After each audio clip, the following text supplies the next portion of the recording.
always comes up with a new idea about Imaginez ceci.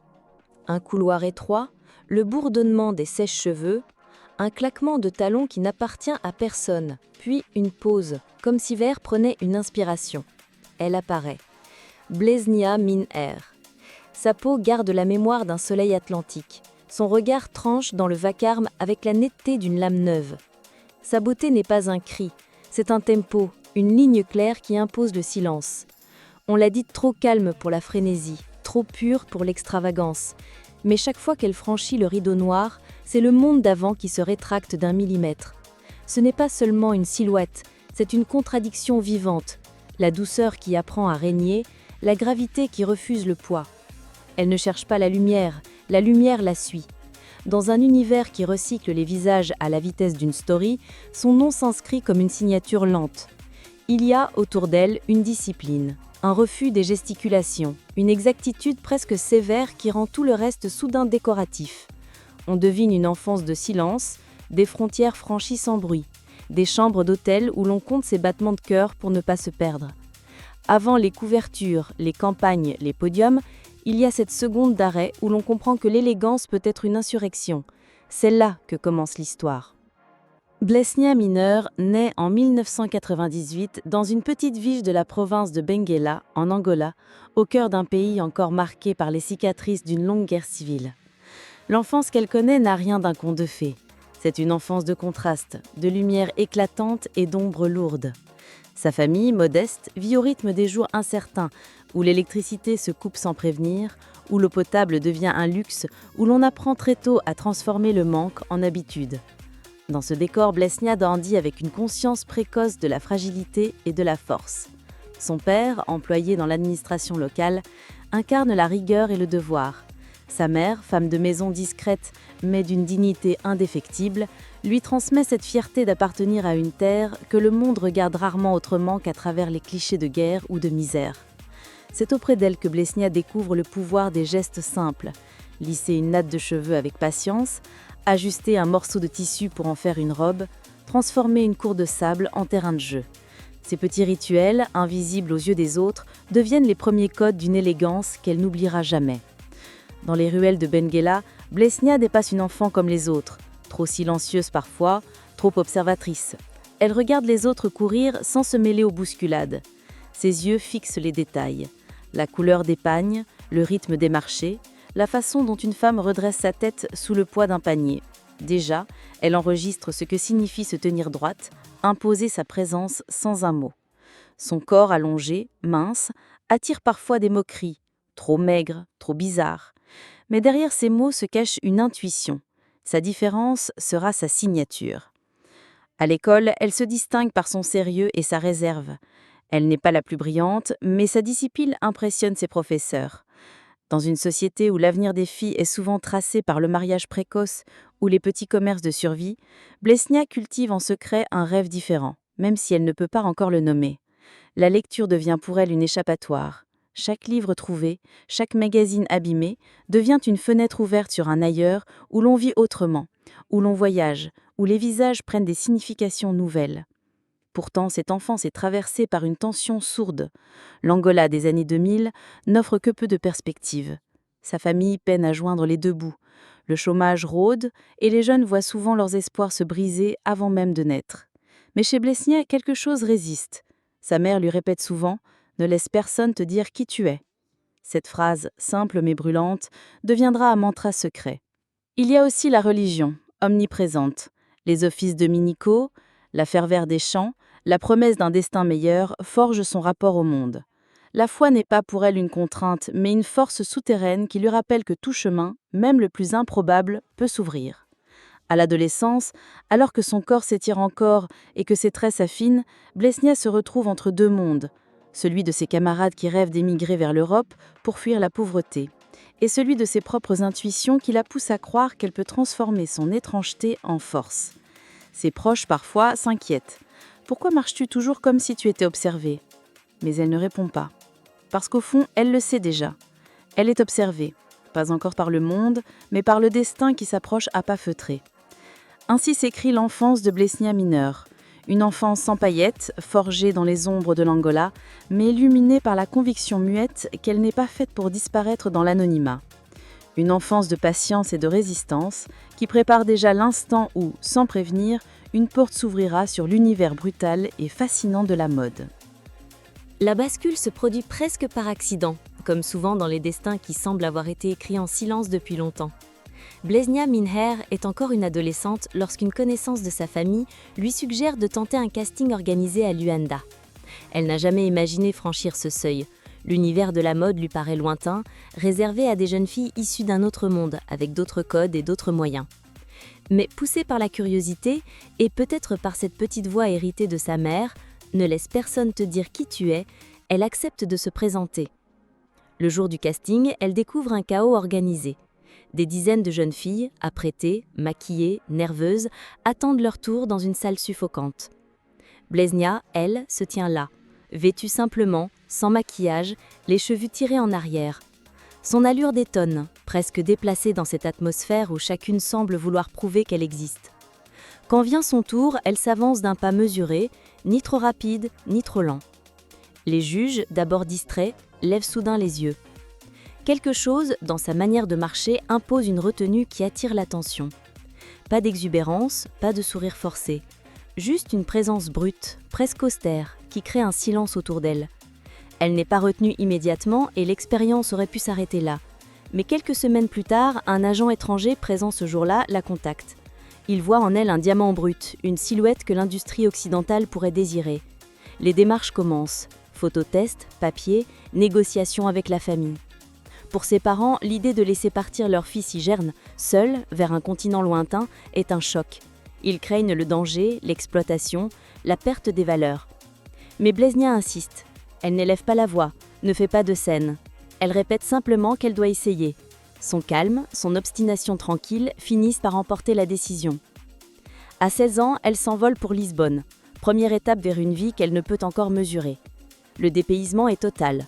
L'Europe lui paraît glaciale, non seulement par son climat, mais par ses codes. Les regards sont plus durs, les rues plus impersonnelles. Dans les premiers jours, elle se sent invisible, perdue parmi des milliers d'anonymes. Mais dès qu'elle pénètre dans l'agence qui l'a recrutée, l'énergie change. Là, on l'observe avec une intensité nouvelle. Son corps longiligne, ses traits marqués, son expression mystérieuse intrigue. On lui dit qu'elle est différente, que cette différence est une chance. Ses premières séances de photos sont laborieuses. Elle ne connaît pas les poses, ne comprend pas toujours les instructions en anglais ou en portugais. Mais ce que les photographes remarquent, c'est sa capacité à tenir le regard, à ne pas jouer, mais à être.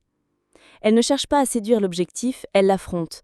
Cette frontalité inhabituelle pour une débutante séduit. Peu à peu, elle apprend les codes. Comment se tenir, comment respirer avant de défiler, comment entrer dans un studio comme si elle appartenait déjà au décor.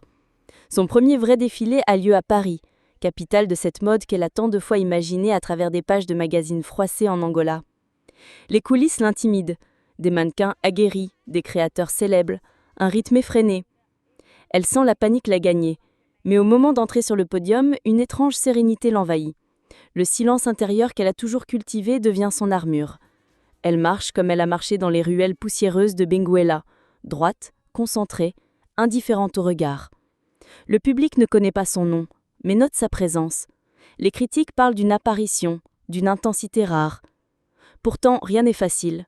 Les débuts sont jalonnés de refus, de castings où on la juge trop sérieuse, pas assez commerciale, trop angolaise.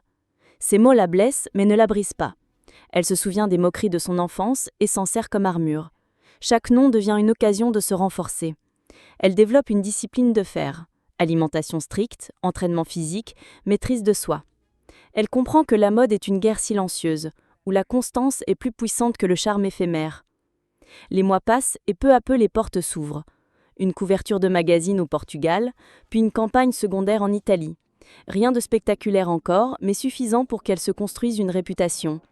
Dans les coulisses, les agents parlent d'elle comme d'une énigme. Elle ne cherche pas à plaire, mais impose une aura qui intrigue les créateurs. Cette aura, c'est la même qu'à l'isolé enfant, une différence trop évidente pour être ignorée. Ainsi commencent les débuts de Blesnia Minher dans la mode, entre hésitation et percée, entre incompréhension et fascination. À chaque pas, elle semble rappeler que son chemin n'est pas celui d'une ascension fulgurante, mais d'une construction lente, presque secrète, où chaque épreuve devient une brique de plus vers l'édifice qu'elle se promet de bâtir. Paris, Milan, New York, Londres. En l'espace de quelques saisons, le nom de Blesnia Mineur commence à circuler dans les coulisses des plus grandes maisons. Elle n'est plus la nouvelle venue hésitante que l'on observait avec curiosité. Elle devient l'incontournable apparition, celle que les directeurs artistiques réclament pour donner à leur défilé cette gravité silencieuse que nul autre mannequin ne possède. Chez Prada, sa démarche droite et son regard d'acier donnent une nouvelle définition du minimalisme.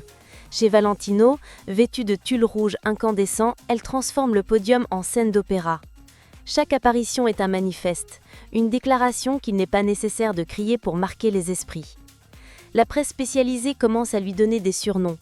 La sphinx angolaise, l'énigme des podiums. Ce n'est pas tant sa beauté indéniable qui fascine, mais son refus de la diluer dans des artifices. Elle n'offre pas de sourire complice, elle ne séduit pas, elle impose. Et cette autorité magnétique attire les plus grands photographes. Steven Meisel la place dans une série où son visage, dépouillé de tout maquillage, occupe le cadre entier. Peter Lindbergh, peu avant sa disparition, la photographie en noir et blanc, insistant sur la pureté de ses lignes. Chacune de ces images contribue à inscrire Blesnia dans une lignée de mannequins qui ne se contentent pas d'incarner la mode, elle la transforme. L'apogée se mesure aussi dans la cadence de ses saisons. 12, 15 défilés d'affilée, parfois plus, dans une frénésie où son nom revient sur chaque planning. Les journalistes notent son endurance, son absence de scandale, sa capacité à disparaître des mondanités pour n'exister que sur le podium et dans les campagnes. Dans un milieu souvent saturé par les excès et les égos, cette discrétion devient un luxe rare. Les créateurs y voient une toile vierge idéale pour projeter leur vision. Mais ce sommet ne se limite pas au podium. Blesnia s'impose également dans les campagnes des grandes maisons. Dior, Saint-Laurent, Louis Vuitton. Ses visages ornent les vitrines des capitales. Ses regards fixent les passants depuis les murs immenses des aéroports. Dans ces images, on reconnaît cette intensité brute qui n'appartient qu'à elle. Même figée, elle semble avancer. Même silencieuse, elle semble parler. L'apogée, c'est aussi cette reconnaissance intime qui vient des pairs. Dans les coulisses, certaines mannequins la décrivent comme une présence apaisante. Quand elle entre, disait une collègue, tout le monde ralentit d'un cran. Les maquilleurs, les coiffeurs, les stylistes louent sa discipline, son respect du travail collectif. Elle n'élève jamais la voix, mais chacun sent qu'elle pourrait le faire et que ce serait définitif. Bien sûr, tout sommet attire ses contradictions. La célébrité relative, les voyages incessants, les interviews où l'on cherche à lui arracher des confidences qu'elle ne veut pas donner. Mais Blesnia reste fidèle à sa ligne. Parler peu, montrer beaucoup. Elle sait que son mystère est devenu sa marque de fabrique et elle le cultive sans calcul apparent. Là où d'autres saturent les réseaux sociaux de confidences, elle choisit la rareté. Chaque publication devient un événement. Ce moment d'apogée, Blesnia ne le vit pas comme une explosion, mais comme une confirmation. Elle sait d'où elle vient, elle sait ce qu'il lui a fallu traverser pour marcher aujourd'hui sous les lustres des palais parisiens. À chaque défilé, elle garde au fond d'elle l'image des rues poussiéreuses de Benguela, de la voix de sa mère lui répétant de ne jamais laisser les autres définir qui elle est. C'est cette mémoire qui lui donne cette stabilité rare, ce calme qui tranche dans l'agitation. Ainsi, à l'apogée de sa carrière, Blesnia Mineur devient plus qu'un mannequin, elle incarne une promesse, celle qu'une silhouette venue de l'ombre peut redessiner la lumière, celle qu'une démarche silencieuse peut résonner plus fort que 1000 discours, celle qu'au cœur d'une industrie avide de nouveautés, il est encore possible de durer en étant soi-même, intensément, sans compromis. Dans un univers où la conformité est souvent synonyme de survie, Blesnia Mineur choisit très tôt de tracer une ligne de résistance. Elle sait que la mode adore élever, puis essasser, fabriquer des icônes éphémères pour les remplacer par d'autres visages. Pourtant, elle refuse les compromis faciles qui auraient pu accélérer sa trajectoire. Quand certains agents lui suggèrent d'éclaircir sa peau, d'adopter une coiffure plus européenne, elle oppose un nom calme, mais définitif. Sa beauté, dit-elle, n'a pas besoin d'être traduite pour être comprise. Ce refus de la standardisation devient l'un de ses premiers actes politiques, même si elle ne l'énonce pas comme tel. Cette attitude de résistance se manifeste aussi dans son rapport à la célébrité. Là où ses collègues documentent chaque coulisse, chaque tenue, chaque sourire sur Instagram, Blesnia cultive la rareté. Son compte reste presque silencieux, ponctué de quelques images choisies avec soin. Dans un système où la visibilité numérique semble être devenue la clé, elle rappelle qu'un mystère peut avoir une valeur infiniment plus grande que l'exposition permanente. Ce silence numérique déroute certains, mais fascine d'autres. Il est le prolongement d'un choix plus profond. rester maîtresse de son image, ne jamais céder à la dictature du spectacle. Son autre acte de défi se situe dans la manière dont elle habite le podium. Alors que la plupart des mannequins sont encouragés à sourire, à incarner une séduction immédiate, elle conserve une gravité presque hiératique. On l'accuse parfois de froideur, mais cette froideur devient une esthétique à part entière. Les créateurs comprennent vite que ce sérieux apparent, loin d'être une faiblesse, magnifie leurs vêtements. Elle leur prête une dimension intemporale, les extraits du simple défilé pour en faire une scène d'art. Blesnia refuse aussi certains contrats lucratifs qui ne correspondent pas à sa vision. Des marques lui proposent des campagnes où son image aurait été réduite à un cliché exotique, un décor de plus pour illustrer une différence consommable. Elle décline, même quand les sommes paraissent vertigineuses pour une jeune femme venue de Benguela. Cette exigence impressionne ses proches, mais elle lui vaut aussi des critiques. Dans un milieu impitoyable, dire non peut signifier disparaître. Pourtant, chaque refus sculpte davantage son identité. Elle devient non pas une simple mannequin parmi d'autres, mais une voix silencieuse qui impose un autre rapport de force. En parallèle, elle accepte de participer à des projets qui valorisent la diversité autrement que par le discours marketing.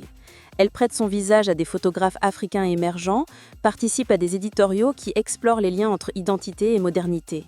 Ses choix, moins visibles que les campagnes internationales, témoignent d'une volonté de rester connectée à ses origines.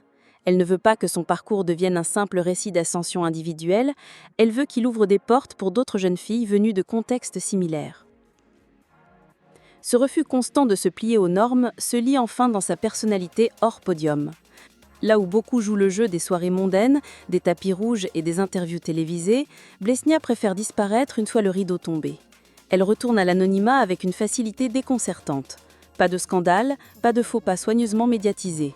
Cette discrétion radicale, à contre-courant d'une industrie obsédée par la surexposition, devient l'un de ses actes de résistance les plus puissants. Ainsi, contre les normes, Blesnia Minher construit une légende paradoxale. En refusant d'être partout, elle devient inoubliable là où elle apparaît. En refusant de sourire, elle invente une nouvelle forme de séduction. En refusant d'adoucir sa peau, elle impose une beauté indiscutable, non négociable. Ce sont ces noms répétés, calmes mais fermes, qui sculptent sa place singulière dans l'histoire de la mode contemporaine. Le sommet semblait acquis, mais dans la mode, rien n'est jamais durable. Après plusieurs saisons d'intense visibilité, le nom de Blesnia Minher se fait plus discret sur les affiches et dans les programmations de défilés. Les rumeurs s'épaississent, certains parlent d'un épuisement, d'autres évoquent une lassitude profonde face aux exigences d'une industrie qui consomme les corps comme des produits éphémères. En vérité, Blesnia traverse une période de doute intérieur. Le rythme effréné des voyages, la solitude des chambres d'hôtel et la pression constante de devoir rester irréprochable finissent par fissurer son armure silencieuse. Un soir à Paris, après un défilé qui aurait dû être triomphal, elle ressent un vide brutal. La salle l'a applaudi, les photographes l'ont capturée, mais rien ne résonne plus. Ce n'est pas un scandale, pas une chute spectaculaire, mais un effacement progressif, choisi autant que subi. Elle refuse des castings, décline des campagnes, prend de longues pauses sans explication. L'industrie, toujours avide de nouveautés, ne tarde pas à remplir son absence par d'autres visages. Les réseaux sociaux s'interrogent. Où est passée Blesnia ? Des articles parlent de sa disparition énigmatique, mais elle garde le silence. Cette disparition volontaire alimente la légende. Certains la disent retirée en Angola, d'autres affirment qu'elle prépare un retour. En réalité, elle choisit l'ombre pour se protéger, pour retrouver une identité en dehors du podium. Ce retrait, discret mais radical, illustre la fragilité des carrières de mannequins et rappelle que derrière l'image figée des campagnes se cachent des êtres humains aux limites invisibles. Blesnia, fidèle à elle-même, transforme même sa chute en un acte de résistance. Elle prouve qu'on peut quitter le devant de la scène sans se briser, qu'il est possible de préférer le silence à l'obsession de durer à tout prix. Disparue des projecteurs, Blesnia Minher n'a pourtant jamais cessé d'habiter les mémoires. Son héritage n'est pas une accumulation de couvertures ou de campagnes, mais une empreinte plus subtile, celle d'une élégance indomptable, d'un refus de céder aux normes qui broient les identités. Elle a montré qu'une mannequin venue d'Angola pouvait s'imposer au plus haut niveau sans renier ses racines, sans travestir sa singularité. Pour les jeunes filles africaines, son parcours demeure une preuve tangible que la différence peut devenir un pouvoir, que le silence peut résonner plus fort que les cris. Dans l'histoire de la mode, son nom reste associé à une gravité rare, à cette manière d'habiter le podium comme un espace sacré plutôt qu'un simple défilé. Même son retrait devient une leçon. Il rappelle que l'on peut choisir la dignité plutôt que l'exposition permanente, la disparition plutôt que l'épuisement. Blesnia incarne une génération de mannequins qui ne veulent plus seulement représenter, mais exister pleinement avec leurs ombres, leurs limites et leurs refus. Alors, peut-être que son absence n'est pas une fin, mais une autre forme de présence. Une trace silencieuse qui continue d'inspirer, comme une énigme laissée volontairement inachevée. La question demeure. Le monde de la mode était-il prêt à accueillir une figure aussi radicalement libre ? Et si Blesnia Meher décidait un jour de revenir, saurions-nous l'écouter autrement qu'avec nos yeux ?